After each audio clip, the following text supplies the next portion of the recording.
ओम शांति 15/3/2024 प्रातः मुरली। ओम शांति। बाप दादा मधुबन। बाबा आज कह रहे हैं, मीठे बच्चे, ज्ञान सागर बाप तुम्हें रत्नों की थालियाँ भर भर कर देते हैं। जितना चाहे अपनी झोली भरो, सब फिक्रातों से फारिग हो जाओ। मीठे बच्चे, ज्ञान सागर बाप तुम्हें रत्नों की थालियाँ भर भर कर देते हैं। जितना चाहे अपनी झोली भरो, सब फिक्रातों से फारिग हो जाओ। प्रश्न, ज्ञान मार्ग की कौन सी बात भक्ति मार्ग में भी पसंद करते हैं? उत्तर, स्वच्छता। ज्ञान मार्ग में तुम बच्चे स्वच्छ बनते हो। बाप तुम्हारे मैले कपड़ों को स्वच्छ बनाने आए हैं। आत्मा जब स्वच्छ अर्थात पावन बन जाती है, तब घर में जाने के, उड़ने के पंख लग जाते हैं। भक्ति में भी स्वच्छता को बहुत पसंद करते हैं। स्वच्छ बनने के लिए गंगा में जाकर स्नान करते हैं, लेकिन पानी से आत्मा स्वच्छ नहीं बन सकती। ओम शांति। मीठे मीठे बच्चे, तुम्हें याद की यात्रा को भूलना नहीं है। सुबह को जैसे यह प्रैक्टिस करते हो, उसमें वाणी नहीं चलती है, क्योंकि वो है निर्वाण धाम में जाने की युक्ति। पावन बनने की सिवाय तुम बच्चे जा नहीं सकते, उड़ नहीं सकते। ये भी समझते हो, सत्युग जब होता है तो कितनी ढेर आत्माएं उड़कर जाती है। अभी तो कितनी करोड़ आत्माएं हैं। वहाँ सत्युग में जाकर कुछ लाख बचेंगे, बाकी सब उड़ जाते हैं। जरूर कोई तो आकर पंख देते हैं ना। इस याद की यात्रा से ही आत्मा पवित्र हो जाती है। इनके सिवाय और कोई उपाय है नहीं पावन होने का। पतित पावन भी एक बाप को ही कहते हैं, फिर कोई ईश्वर कहते हैं, परमात्मा कहते हैं, वह भगवान कहते हैं। है तो एक, अनेक नहीं है। बाप सबका एक है। लौकिक बाप सबका अपना अपना होता है, बाकी पारलौकिक तो सबका एक ही है। वो एक जब आते हैं तो सबको सुख देकर जाते हैं। फिर सुख में उनको याद करने की दरकार नहीं, वो भी पास्ट हो गया ना। अब बाप बैठ पास्ट प्रेजेंट फ्यूचर का राज समझाते हैं। झाड़ का पास्ट प्रेजेंट फ्यूचर बहुत इजी है। तुम जानते हो कि कैसे बीज से झाड़ होता है, फिर वृद्धि को पाते पाते आखिरी अंत आ जाता है। उसको कहा जाता है आदि मध्य अंत। ये है वैरायटी धर्मों का झाड़, वैरायटी फीचर का झाड़। सब के फीचर अपने अपने हैं। फूलों से तुम देखेंगे, जैसा जैसा झाड़ वैसे वैसे उनके फूल निकलते हैं। उन सब फूलों के फीचर्स एक रहेंगे, परंतु इस मनुष्य सृष्टि रूपी झाड़ में वैरायटी है।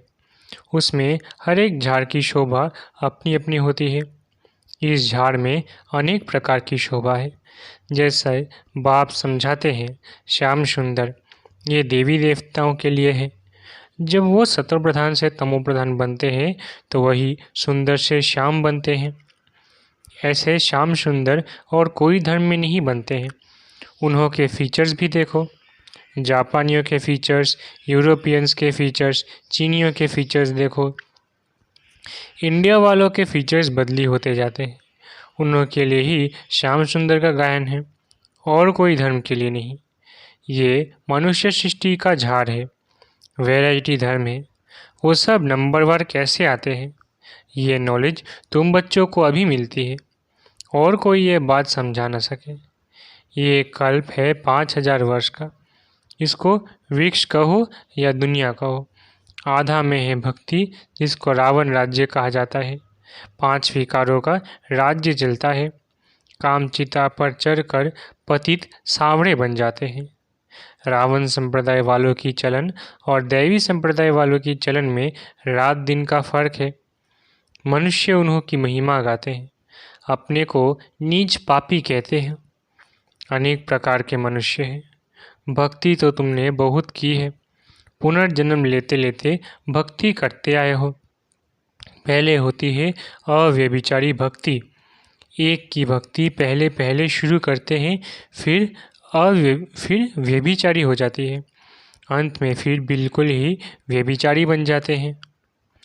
तब बाप आकर अव्यभिचारी ज्ञान देते हैं, जिस ज्ञान से सद्गति होती है। इसका जब तक पता नहीं है तो भक्ति के ही घमंड में रहते हैं। ये पता नहीं है कि ज्ञान का सागर एक ही परमात्मा है।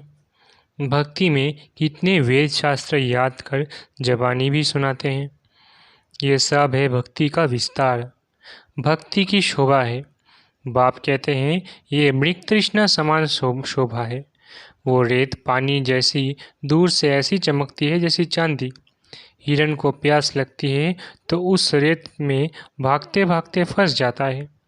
भक्ति भी ऐसे है, उसमें सब फंस पड़े हैं। उससे निकालने में बच्चों को मेहनत लगती है। विघ्न भी इसमें पड़ते हैं क्योंकि बाप पवित्र बनाते हैं। द्रौपदी ने भी पुकारा। सारी दुनिया में द्रौपदियाँ और दुर्योधन हैं। और फिर ऐसे भी कहेंगे कि तुम सब पार्वतियाँ हो जो अमर कथा सुन रही है। बाप तुमको अमर लोक के लिए अमर कथा सुना रहे हैं। यह है मृत्युलोक। यहाँ अकाली मृत्यु होती नहीं, यहाँ अकाली मृत्यु होती रहती। बैठे बैठे हार्ट फेल हो जाते हैं, तुम हॉस्पिटल में जाकर समझा सकते हो। यहाँ तुम्हारी आयु कितनी कम है, बीमार हो पड़ते हैं, वहाँ बीमारी होगी नहीं। भगवानुवाच, अपने को आत्मा समझो, मुझ बाप को याद करो, औरों से ममत्व मिटा दो तो तुम्हारे विकर्ण विनाश होंगे, फिर कभी बीमार होंगे नहीं। काल खाएगा नहीं, आयु भी बड़ी होगी। इन देवताओं की आयु बड़ी थी ना, फिर बड़ी आयु वाले कहाँ गए? पुनर्जन्म लेते लेते आयु कम हो जाती है। यह दुख सुख का खेल है, इसको कोई जानते नहीं। मेले मलाकरे आदि कितने होते हैं। कुंभ के मेले में कितने लोग स्नान करने के लिए जाकर इकट्ठे होते हैं, परंतु फ़ायदा कुछ भी नहीं। रोज़ तुम स्नान करते हो, पानी तो सब जगह सागर से ही आता है। सबसे अच्छा पानी तो कुएं का होता है। नदियों में तो किचरा पड़ता रहता है। कुएं का पानी तो नेचुरल शुद्ध होता है, तो उनसे स्नान करना बहुत अच्छा होता है। पहले ये रिवाज था, अब नदियों का रिवाज पड़ा है। भक्ति मार्ग में भी स्वच्छता को पसंद करते हैं।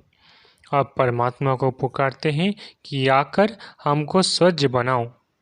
गुरु नानक ने भी परमात्मा की महिमा गाई है कि मूत पलीती कपड़ धोए। बाप आकर मूत पलीती कपड़ों को स्वच्छ बनाते हैं। यहाँ बाप आत्मा को स्वच्छ बनाते हैं। वो लोग आत्मा को निर्लेप समझते हैं। बाप कहते हैं यह है ही रावण राज्य। सृष्टि की उतरती कला है, गायन भी है चढ़ती कला। तेरे भाने सर्व का भला, सर्व की सद्गति हो जाती है। हे बाबा, आपके द्वारा सबका भला हो जाता है। सत्युग में सबका भला होता है, वहाँ सब शांति में है, एक ही राज्य है। उस समय और सब शांति धाम में रहते हैं। अब ये लोग माथा मारते हैं कि विश्व में शांति हो। उनसे पूछो आगे कभी विश्व में शांति थी जो आप फिर मांग रहे हो? वो फिर कह देते हैं अभी कलयुग में 40,000 वर्ष और पड़े हैं। मनुष्य घोर अंधियारे में है। कहाँ 5,000 वर्ष का सारा कल्प, कहाँ एक कलयुग के ही 40,000 वर्ष हुए बताते हैं। अनेक मतें हैं। बाप आकर सच बताते हैं कि जन्म भी 84 ही है। लाखों वर्ष हो फिर तो मनुष्य जानवर आदि भी बन सकते हैं, परंतु कायदा ही नहीं है। 84 जन्म मनुष्य की को ही लेते हैं, उसका हिसाब किताब भी बाप बतलाते हैं। ये नॉलेज तुम बच्चों को धारण करनी है। ऋषि मुनि तो नीति नीति करके गए हैं, अर्थात हम नहीं जानते हैं तो नास्तिक ठहरे। ज़रूर कोई आस्तिक होंगे। आस्तिक है देवताएं, नास्तिक है रावण राज्य में। ज्ञान से तुम आस्तिक बनते हो, फिर 21 जन्मों का वर्षा मिल जाता है, फिर ज्ञान की दरकार नहीं रहती है। अब पुरुषोत्तम संगम युग है, जबकि हम उत्तम ते उत्तम पुरुष स्वर्ग के मालिक बन रहे हैं। इसमें जितना जो पढ़ेंगे उतना ऊंच पद पाएंगे। पढ़ेंगे लिखेंगे होंगे विश्व के मालिक, नहीं तो कम पद, परंतु वो राजा ही है सुख की, यहाँ है दुख की। आस्तिक बने हैं तो सुख की राजाई करते हैं। फिर रावण आने से नास्तिक बनते हैं तो दुख होता है। भारत जब सॉल्वेंट था तो अथाह धन था। सोमनाथ का मंदिर कितना भारी बनाया हुआ है। मंदिर बनाने के लिए इतने पैसे थे तो खुद के पास कितने पैसे होंगे। ये इतने पैसे कहाँ से मिले हैं। शास्त्रों में लिखा है सागर ने थालियाँ भर भर कर दी। अब ज्ञान सागर तुमको रत्नों की थालियाँ भर कर देते हैं। अब तुम्हारी झोली भर रही है। वो शंकर के आगे जाकर कहते हैं भर दो झोली। बाप को जानते नहीं, अब तुम जानते हो बाप हमारी झोली भर रहे हैं। जितना जिसको चाहिए सो भरे। जितना अच्छी रीति पढ़ेंगे उतना स्कॉलरशिप मिलेगी। चाहे तो ऊंचते ऊंच डबल सिरताज बनो, चाहे गरीब प्रजा व दास दासी। बहुत है जो फारकती भी दे देते हैं। ये भी ड्रामा में नूंद है। बाप कहते हैं मुझे कोई फिक्र नहीं, मैं तो फिक्र से फारिग हूँ। तुमको भी बना रहा हूँ। फिक्र से फारिग स्वामी किंदा सद्गुरु। स्वामी जो सबका बाप है, उनको मालिक भी कहते हैं। बाप कहते हैं तुम्हारा बेहद का टीचर भी हूँ। भक्ति मार्ग में तुम अनेक टीचर्स से अनेक विद्याएं पढ़ते हो। बाप जो तुमको पढ़ाते हैं ये सबसे न्यारी नॉलेज है। वो है ज्ञान का सागर, जानी जाननहार नहीं कहना। ऐसे बहुत कहते हैं आप तो हमारे अंदर को जानते हो। बाप कहते हैं मैं तो कुछ नहीं जानता हूँ, मैं तो तुम बच्चों को पढ़ाने के लिए आता हूँ। तुम आत्मा अपनी इस तख्त पर विराजमान हो, मैं भी इस तख्त पर बैठा हूँ। आत्मा कितनी छोटी बिंदी है ये कोई नहीं जानता ही नहीं। तब बाप कहते हैं पहले आत्मा को समझो फिर बाप को समझेंगे। बाप पहले पहले आत्मा का ज्ञान समझाते हैं, फिर बाप का परिचय देते हैं। भक्ति में शालिग्राम बनाए पूजा कर फिर खलास कर देते हैं।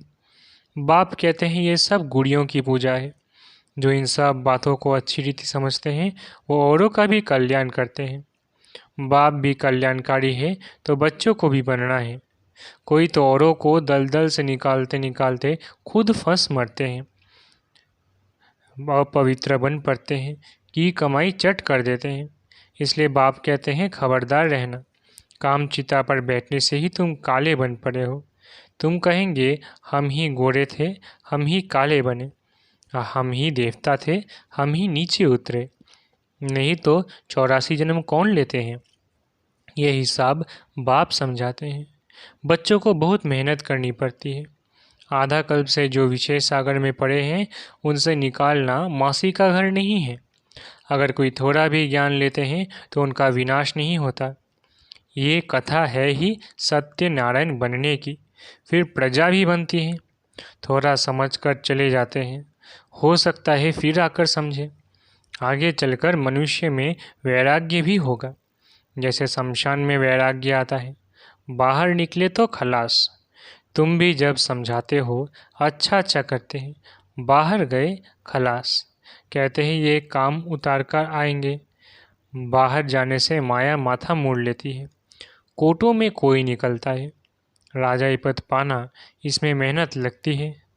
हर एक दिल से पूछे बेहद के बाप को हम कितना याद करते हैं। कहते हैं बाप की याद भूल जाती है। अरे अज्ञान काल में कभी ऐसे कहते हैं कि हमको बाप भूल जाता है। बाप कहते हैं भल कितने भी तूफान आए तुमको हिलना नहीं है। तूफान आएगा सिर्फ कर्मेंद्रिय से कर्म नहीं करना। कहते हैं बाबा माया ने जादू लगा दिया। बाबा कहते हैं मीठे मीठे बच्चे याद करो तो कट निकल जाएगी। आत्मा पर कट चढ़ती है वो निकलेगी याद से। बाप भी बिंदी है, सिवाय बाप की याद के और कोई उपाय नहीं कट उतारने का। अच्छा मीठे मीठे सिखिला दे बच्चों प्रति माता पिता बाप दादा का याद प्यारा गुड मॉर्निंग। रूहानी बाप की रूहानी बच्चों को नमस्ते। हम रूहानी बच्चों की रूहानी माता पिता बाप दादा को याद प्यार गुड मॉर्निंग और नमस्ते नमस्ते नमस्ते। शुक्रिया बाबा। धारणा के लिए मुख्य सार। पहला, कल्याणकारी बाप के हम बच्चे हैं, इसलिए अपना और सर्वों का कल्याण करना है। कोई ऐसा कर्म ना हो जो कि कमाई खत्म हो जाए, इसमें खबरदार रहना है। दूसरा, पढ़ाई अच्छी तरह से पढ़कर ज्ञान रत्नों से अपनी झोली भरपूर करनी है। स्कॉलरशिप लेने का पुरुषार्थ करना है। बाप समान फिक्र से फारिग निश्चिंत रहना है। वरदान, महसूसता शक्ति द्वारा पुराने स्वभाव संस्कार से न्यारा बनने वाले मायाजीत भव। महसूसता शक्ति द्वारा पुराने स्वभाव संस्कार से न्यारा बनने वाले मायाजीत भव। इस पुरानी देह के स्वभाव और संस्कार बहुत कड़े हैं, जो मायाजीत बनने में बड़ा विघ्न रूप बनते हैं। स्वभाव संस्कार रूपी सांप खत्म भी हो जाता है, लेकिन लकीर रह जाती है, जो समय आने पर बार बार धोखा दे देती है। कई बार माया का इतना वशीभूत हो जाते हैं जो रॉन्ग को रॉन्ग भी नहीं समझते, परवश हो जाते हैं। इसलिए चेक करो और महसूसता शक्ति द्वारा पुराने छिपे हुए स्वभाव संस्कार से न्यारे बनो, तब मायाजीत बनेंगे। स्लोगन, मेरेपन के अनेक रिश्तों को समाप्त करना ही फरिश्ता बनना है। स्लोगन, मेरेपन के अनेक रिश्तों को समाप्त करना ही फरिश्ता बनना है। अच्छा, ओम शांति। शुक्रिया बाबा।